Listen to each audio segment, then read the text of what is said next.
Welcome back to the channel where we understand what maths is and understand it in a simpler way.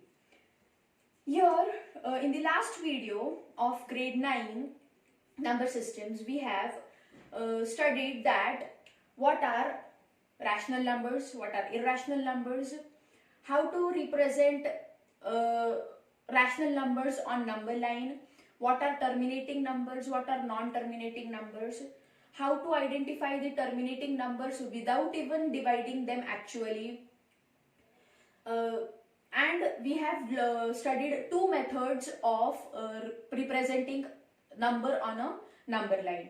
Now in this video we are going to study the remaining part. What is the remaining part? Now we have just studied rational numbers which are in integer form like root 2, root 3, root 4, root 5, root 7, how to represent those numbers on number line. But first here we will study how to represent decimal on number line. Let's take 7.3. How to represent 7.3 on a number line. It is the simplest method and simplest topic of this whole chapter. So first step, I will go very gradually and understand it very properly. First step, draw a 7.3 centimeter line. You can take any unit. You can take 7.3 millimeter, you can take 7.3 inches, you can take 7.3 kilometers also. But obviously on your page 7.3 centimeter will be comfortable and a very good diagram. So take 7.3 centimeter. Mark it as AB. Increase 1 centimeter, just 1 centimeter from B. Mark it as C. Now find the middle point of 7.3, middle point of this 8.3. 8.3. How 8.3? This is 7.3 plus 1. To find the center of 8.3, it will be somewhere here. Name it as O. Taking O as center and radius as the OA, draw a semicircle. Taking O as center and OA as radius, draw a semicircle. After drawing a semicircle, I will draw it again.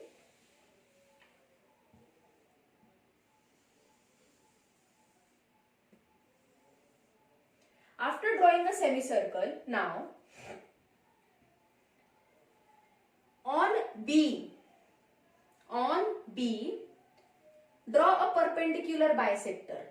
You can draw it directly using your protractor. Put your protractor here. Protractor means in your language you call it as a D. So put your D here and draw a 90-degree line which will intersect this semicircle at this particular point. Now what you need to do is you need to extend this line further. After extending this line, this is name this as 0 and using 1 centimeter 1, 2, 3, 4, 5, 6 and so on. Now 7.3 which comes before 9. Because why 9? Because 9 is a perfect square. 9 means square root is 3. 7.3 will be between 3 and 4. Between 2 and 3 because it is coming before 9. So under root of 7.3 will also be between 2 and 3. Now put your compass on O. Name this as a D. Put your compass on O. Take OD radius and just drop this here. Okay. So this will be your under root 7.3. I'll repeat everything from the beginning. First of all, what we will do? we will draw AB as 7.3 centimeter. We'll extend BC as 1 centimeter and take center of AC, center of AC as O. Taking AO as radius and O as center, we'll draw a semicircle. After drawing the semicircle, draw a perpendicular from B. After drawing a perpendicular from B, extend from C and mark the number line 0, 1, 2, 3, 4, 5, 6. By your approximation, just understand where 7.3 will lie. And take OD as radius and O as center. Drop this mark after 2. What is the need of drawing this semicircle and then dropping it on the number line? The need is, when you cross check your answer, count this on your scale, count this distance on your scale, count this distance on your scale, apply Pythagoras theorem. You will get this hypotenuse has approximately 7.3. You can cross check at your home. Take this distance and apply Pythagoras theorem. So you will get this hypotenuse as approximately 7.3. It is approximately 7.3 because it is irrational number. You are not going to get exact 7.3. So we are just dropping that hypotenuse on number line. This was about representing irrational numbers in decimal form on number line. Now, next topic is about operating the irrational numbers. Operating irrational numbers means addition, subtraction, multiplication and division. As we operated algebraic expressions, we used operations only on like terms. This is my way of understanding how to operate the irrational numbers. Simple way. As you operated algebraic expression, what you did in algebraic expression, you just operated plus minus on like terms, right? You just operated plus minus on like terms, means x plus x is 2x. 3x minus 2x is 1x, right? So you just operated plus minus on like terms. So in the similar way, here also you are going to operate plus minus only on like terms. For example, if the question is add 3 root 5, 2 root 5, 7, 4 root 2. Now how are we going to add these 4 numbers? We have to first categorize the like numbers, like terms. So 3 root 5 and 2 root 5. Now how to categorize like terms? In algebraic expression, 3x and 2x, what we observed? We observed only the alphabet and the power of the alphabet. Let me recall you again. How did we categorize like terms? By seeing the alphabet and the power of the alphabet. Means if 3x and 4x square, so these are not the like terms because their powers are different. In the same way, completely same, there is not a percent difference. The numbers should be same, like the alphabets were same, and the root should be same. Means here it is square root and here it is cube root. Then they are not like terms. So just same, completely same as algebraic expression. The way you operated algebraic expressions using like terms in plus and minus, in addition and subtraction, in the same way you have to operate here. First observe what are the like terms. Root 5, root 5. Root is there, square root, both the numbers. So these are the like terms. So 3 root 5, 2 root 5 is 3 plus 2, 5 root 5. Jaise 3x plus 2x becomes 5x. So 3 root 5 plus 2 root 5 becomes 5 root 5. Plus 7 plus 4 root 2. That's it. This is your final answer. Why? Because 7 does not have any like term. Like if 1 and 2x, I asked you to add them, then what you will do? 1 plus 2x. You are not going to add 1 and 2, make it as 3. No, because 1 is different, 2x is different. They are not at all like terms. They are unlike terms. So in the same way, 7 is not going to be added with any of the terms because it is unlike. Even this 4 root 2. because the variable, remember it as a variable. Now, this is x, this is y. So 5x plus 7 plus 4y. That's it. The way you operated algebraic expression in the same way, in 100% similar way, you have to operate on irrational numbers. You have to just check the alphabets. Remember them as alphabets. Root 5 means x le lo, root 2 y, any other thing in whichever question you get. So 3x plus 2x becomes 5x. This is 7. This is 4y. That's it. Fine. Now this was about addition and subtraction. What for multiplication and division? Multiplication also same.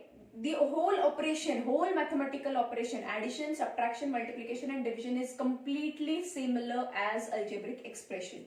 Now if I have to multiply 3 plus root 2 and 4 minus root 3. I have to multiply these two numbers. Let this be, let's take here some other number 5. Let this be 3 plus 5x, 4 minus y. We have to multiply these two brackets. So how are we going to multiply? Multiplication of two brackets. So 3 into 4 is 12. 3 into root 3 minus 3 root 3 plus 20 root 2 minus 5xy. So 5 root 2 into root 3 matlab root 6. So our final answer is this, because there is no like term in between amongst them. 12 is different, this is 3x, this is 20y and this is 5z something. So neither of the terms can be added or subtracted. So this is your final answer. So multiplication is also same as algebraic expression. If you are good at your algebraic expressions, you will be good at this this mathematical operations for irrational number. Now about division.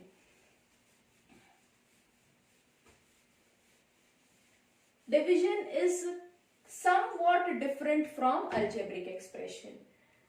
Let's take 4 divided by root 5. Or let's take 4 divided by root 2. Let's take a simple example first. Now remember one thing.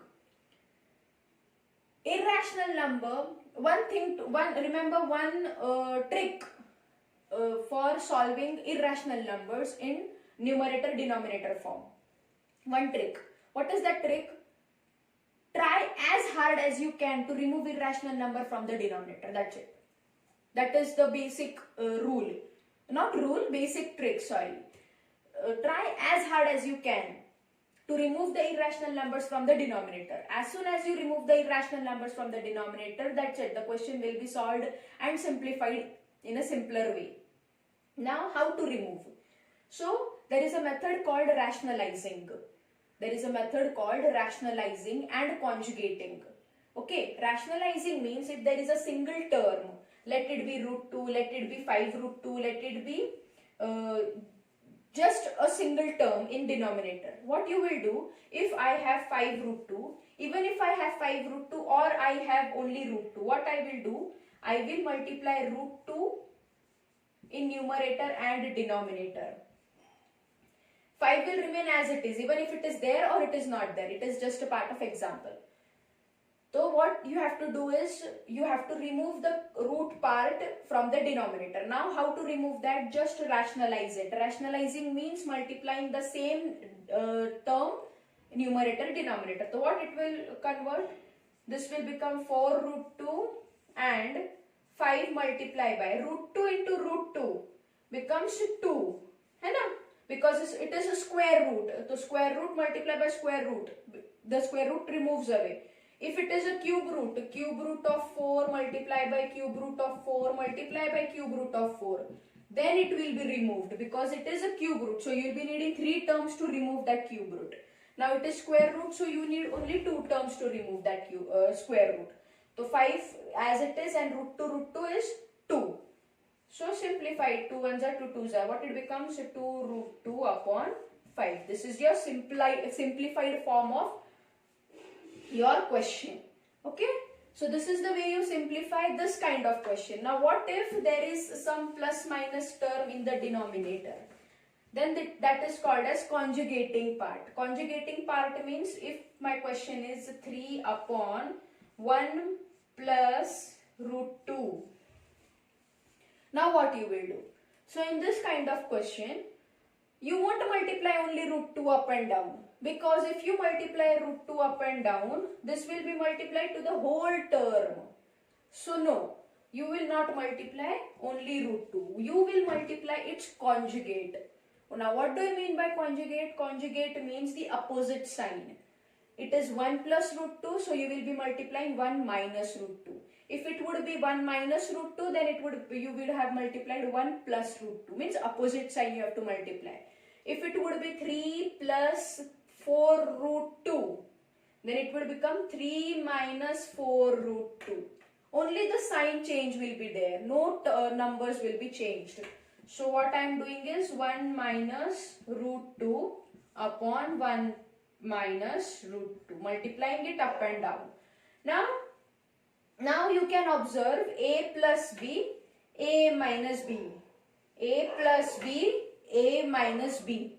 So a square minus b square. So it becomes 3, 1 minus root 2 and a square means 1 square minus b square means root 2 square. So this becomes 3, 1 minus root 2 upon 1 square is 1 minus root 2 square is 2. So 1 minus 2 is minus 1. So this becomes minus 3 into 1 minus root 2. This is your final answer. So in this way you convert or you simplify the numbers where you have the terms in denominator in plus minus form or in just a irrational form. So this is the way you simplify them. Now the last topic is about exponents. Exponents you have already learned in your lower classes since grade 7 and grade 6 I guess. So you just need to remember the laws. So what are the laws? We'll just revise the laws. First law is product law, where the bases are same and the indices are different. Then the indices adds. Okay. Next is if the bases are same and the indices are different or powers are different when division is performed, then the indices are subtracted. Next is power law. If there are two powers to the same number, then the powers are multiplied. Next, if anything raised to 0 becomes 1. Next, anything with negative power reciprocates itself, converting it to a positive power. Anything with negative power reciprocates itself with the positive power. This minus sign is not for a, it is for power. Here mistake is committed frequently. Don't confuse yourself with this minus sign. This minus sign is not to a, it is for just the power. You won't give minus sign here. No, not at all. Don't make a confusion over here. This minus sign is only for the power where it is reciprocal, where it is reciprocated. A1 upon a raised to m, where the power have become positive, right? So don't confuse here. This is a very frequent mistake done. Very common mistake done. So these are the 5 laws you need to remember for solving the questions. Last law, a raised to m upon n. A raised to m upon n. I'll just write it because this is important one. A raised to m upon n. So it will become nth root of a raised to m. Means, for example, a raised to 3 upon 2. So it will become 2th root of, 2th root means square root. So no need to write 2 here. It will become square root of a raised to 3.